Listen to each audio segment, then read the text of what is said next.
J'espère que vous allez tous bien. Content de vous retrouver aujourd'hui. Petite vidéo réponse à vos questions. Ça fait un petit moment que j'ai pas fait ce style de vidéo. Depuis le dernier match du Barça, tout simplement. Ça fait quelques semaines déjà. Le temps passe vite. Comme le Barça n'était malheureusement pas à la finale de Ligue des Champions, j'ai retenu 7 questions de votre part. Ça s'est passé sur Instagram. D'ailleurs, merci à tous les participants. Et on va commencer tout de suite avec salut Loguito. Même Fabricio a commencé la propagande de Lamine Yamal pour le Ballon d'Or. Alors, en fait, Fabricio qui parlait avec Casillas, ancien gardien du Real Madrid, il a dit, Casillas lui a demandé, tu penses que ce sera Lamine Yamal le Ballon d'Or? Il a dit, je pense que oui. En parlant aussi avec mes collègues, les journalistes, je pense que la magie que Lamine vous donne, personne ne peut la faire. Alors on ne peut pas appeler ça une propagande de la part de Fabricio. En fait, lui, c'est sa réalité. Ça veut dire que tout au long de la semaine, du lundi au lundi, il est en contact avec des journalistes du monde entier. On parle là du journaliste le plus populaire dans le monde. S'il y a bien un journaliste qui peut capter un peu la tendance, même si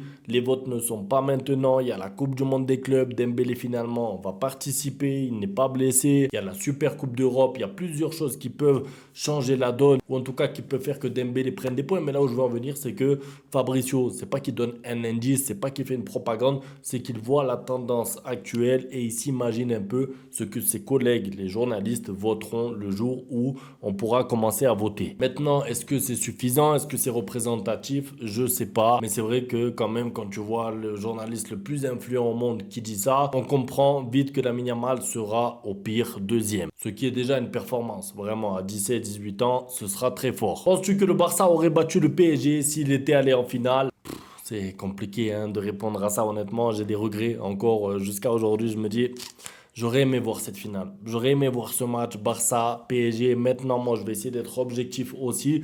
Je pense que le PSG aurait été favori. Pourquoi? Parce que défensivement parlant, ils sont solides. Quand on voit leur match contre Liverpool, quand on voit comment ils ont su faire le dos rond, quand on voit comment ils ont su tenir dans la difficulté au début du match au retour contre Arsenal, quand on voit leur match contre l'Inter Milan, tout ça me fait penser que le PSG aurait mieux défendu que le Real Madrid, que le Bayern Munich, que l'Inter Milan. Et en plus de ça, au-delà de leur grosse défense, ils ont une attaque qui peut marquer des buts. Et en fait, le piège du hors-jeu face au PSG, je ne sais pas s'il aurait marché. Peut-être que le Barça aurait gagné, peut-être que le Barça aurait fait un gros match, un Lamine Yamal des grands soirs, un Rafinha incroyable, un Pedri magique. C'est possible, mais la vérité, c'est que moi, en tout cas, avant le match, j'aurais donné le PSG favori au moins à 60%. Maintenant, bien sûr que j'aurais cru au titre, mais avant de croire au titre, il faut aller en finale. Le Barça n'a pas été capable de tenir 2 minutes contre l'Inter Milan. C'est dur d'y repenser. À Serbie, 94, aïe, j'ai mal à la tête. On change de sujet. Lamine prend toute la lumière de Rafinha et de Pedri. Alors, je suis d'accord. C'est vrai que Lamine Yamal, il absorbe un petit peu tout. Maintenant, est-ce que ça dérange Pedri? Je crois pas.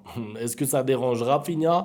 Je crois pas non plus. Moi, quand je vois les interviews de Rafinha, je vois qu'il encourage Lamine Yamal, je vois qu'il soutient Lamine Yamal, je vois qu'il motive Lamine Yamal. Et quand je vois les interviews de Pedri, lui c'est encore pire, il est déconnecté de la réalité. Je crois que Pedri, c'est un petit peu comme Messi dans sa tête, il croit qu'il est pas fort. Je pense que Pedri vraiment, dans sa tête, il se dit bon, je suis un milieu de terrain du Barça. Je crois qu'il réalise pas à quel point il est fort. Parce que quand on lui pose des questions, Ballon d'Or, trophée individuel, meilleur milieu de terrain, il est déconnecté complètement. Lui, il pense au collectif, il pense au Barça, il pense à la réussite collective, il pense au trophée.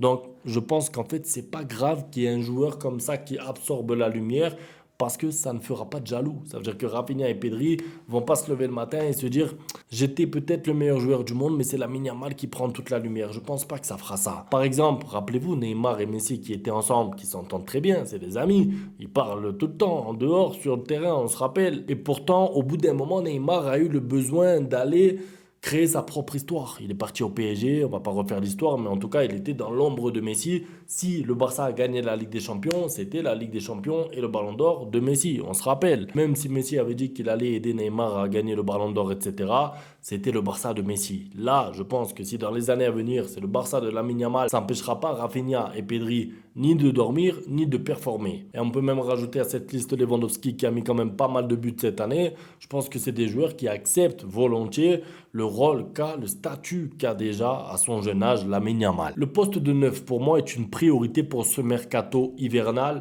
Pour moi, pas vraiment, parce que je me dis que tu peux repartir une saison encore avec Lewandowski et Ferran Torres. Parce que Les rentrées de Ferran Torres, je les ai toutes aimées. Son classico, très bon. Bon, il y a le match contre l'Inter Milan, je suis d'accord, il n'est pas bon.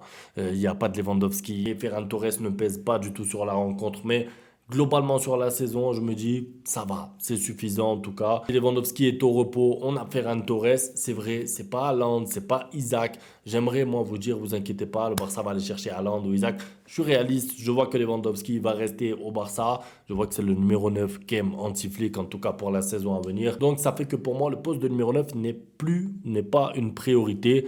Il y a d'autres postes prioritaires, notamment le poste d'ailier gauche. Une doublure aussi à droite, on le sait, parce qu'arrière droit, quand Koundé est blessé, Eric Garcia, c'est bien pour le dépannage, mais c'est pas un arrière droit de métier. Et j'aimerais bien, pour la nouvelle saison, que le Barça n'ait pas besoin de faire du bricolage justement en pleine saison, parce que malheureusement, quand est-ce que tu dois bricoler? Quand il y a les grosses échéances. Ça veut dire que moi, contre Osasuna, Mallorca et tout, me mettre Eric Garcia, ça va. Quand tu arrives en quart, en demi-finale de Ligue des Champions, face à une équipe comme Arsenal ou face à l'Inter Milan ou face à des grosses équipes, j'ai peur. J'aimerais bien des vraies doublures. Difficile de faire la même saison que l'année dernière car on sera l'équipe à battre. Alors, je pense que l'équipe à battre, du coup, ce sera le PSG. Parce que quand tu gagnes la Ligue des Champions, c'est pas pour rien que c'est très difficile de la gagner 2 ans d'affilée, et encore plus 3 ans d'affilée. Le Real Madrid, on se rappelle, mais globalement, quand tu gagnes la Ligue des Champions, tu gagnes aussi la Super Coupe d'Europe généralement au mois d'août. Forcément, c'est toi l'équipe favori numéro 1 de la Ligue des Champions. Et forcément, c'est toi l'équipe à abattre. Donc pour moi, ce sera le PSG l'équipe à abattre. Le Barça, avec la saison qu'ils ont fait, bien sûr, les attentes sont très élevées. Et je suis d'accord, ce sera difficile de faire la même saison. Pourquoi? Parce qu'il n'y a pas de renfort vraiment de poids pour l'instant, même si on peut se dire un peu comme le PSG, qui n'a pas beaucoup de renfort à aller chercher puisque c'est une équipe déjà compétitive. Le Barça, c'est un peu différent. Parce que le Barça, on a vu vraiment des vraies lacunes à des postes précis, alors que le PSG, tous les postes sont déjà occupés et presque même doublés. Maintenant, j'ai quand même confiance à la fin qu'a l'équipe. La fin de manger quoi? Des trophées. Parce que c'est pas juste avec une saison où tu remportes. Très belle saison, attention, Liga, Super Coupe et Coupe du Roi, que j'ai envie de voir des joueurs nonchalants qui pressent pas, qui courent pas. Il va falloir justement redoubler d'efforts pour pouvoir être compétitif face à des équipes comme City, comme Madrid et comme évidemment le PSG, ces équipes qui seront top pour la saison à venir. Liverpool aussi, avec Wirtz, déjà qu'ils avaient une bonne équipe, ça promet. Si Lamine Yamal ne gagne pas le Ballon d'Or cette année, ne serait-il pas touché mentalement? Je pense pas. Je pense pas. Pourquoi? Parce que, alors peut-être que tu penses toi à Vinicius qui s'attendait à avoir le Ballon d'Or et finalement il est déçu et finalement il fait pas du tout une bonne saison.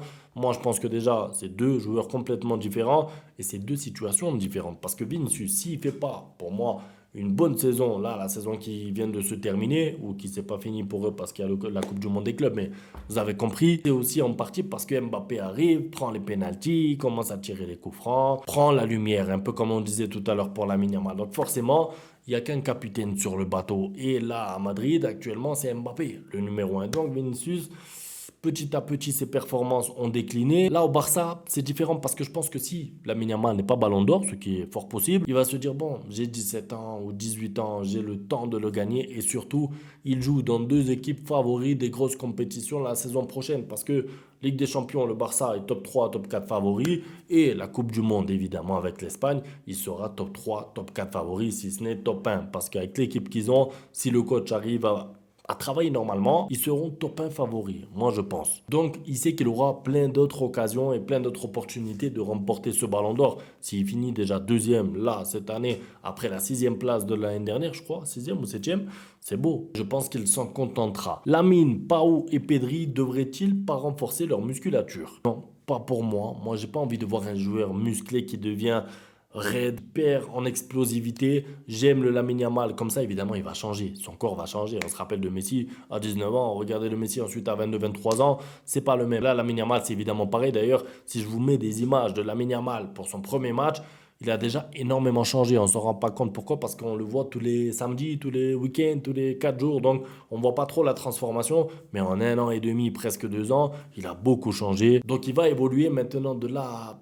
parce qu'ils prennent de la masse musculaire et tout.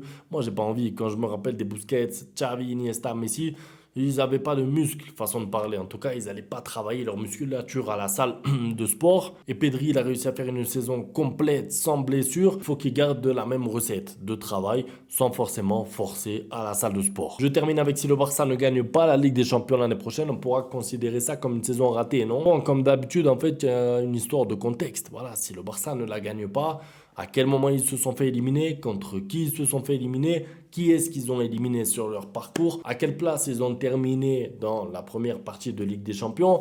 Voilà, s'ils sortent par exemple comme le Real cette année, c'est une saison ratée. Si tu finis par jouer les barrages parce que tu te qualifies pas dans le top 8 et qu'ensuite tu sors en quart alors qu'en huitième tu as failli te faire éliminer si Alvarez ne la touche pas deux fois, séance de tir au but, c'est grave. Tu sors comme ça, c'est grave. Maintenant, si tu te fais éliminer un petit peu comme cette année, tu es bon, tu as des matchs références, tu bats le Bayern, tu élimines Dortmund, tu arrives en demi-finale et à ça, tu ne passes pas en finale, on aura plus de facilité à l'accepter. Même si en vrai, je vais souffrir aussi. Bon, c'est tout pour la vidéo en tout cas. C'était un plaisir de la faire et de répondre à vos questions. Merci à tous ceux qui ont participé. On se retrouve demain pour la suite avec peut-être un peu de Coupe du Monde des clubs. À demain donc.